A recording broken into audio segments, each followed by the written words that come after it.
মহাকাশচারীরা এমন অনেক কিছু দেখেছেন বলে দাবি করেন।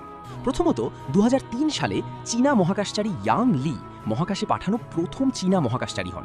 মহাকাশে পৌঁছানোর পর তিনি বাইরে থেকে মহাকাশযানের ঝাঁকুনির শব্দ শুনতে পান। শব্দটা এমন ছিল যেন কেউ হাতুড়ি দিয়ে লোহার বালতিতে আঘাত করছে।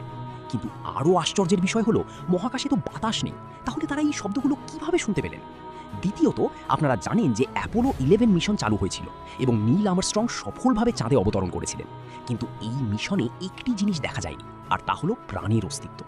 মহাকাশযানটি চাঁদে অবতরণ করার পর নাসা 2 মিনিটের জন্য নীল আর্মস্ট্রংয়ের সাথে সংযোগ হারিয়ে ফেলে। কিন্তু নাসা এবং কিছু গবেষক কোনোভাবে সংযোগটি পুনরুদ্ধার করতে সক্ষম হন। সেই 2 মিনিটের মধ্যে নাসা যা শুনেছিল তা আপনাকে অবাক করে দেবে। নীল আর্মস্ট্রং বলেছিলেন তারা গর্তের কিনারায় আছে এবং আমাদের দেখছে। কিন্তু তারা কি বলেছিল? নীল আর্মস্ট্রং কি সত্যি ভিনগ্রহীর প্রাণী দেখেছিলেন? অনুগ্রহ করে মন্তব্যে আপনার মতামত জানান। ভিডিওটি ভালো লাগলে চ্যানেলটি সাবস্ক্রাইব করে যাবেন। ধন্যবাদ।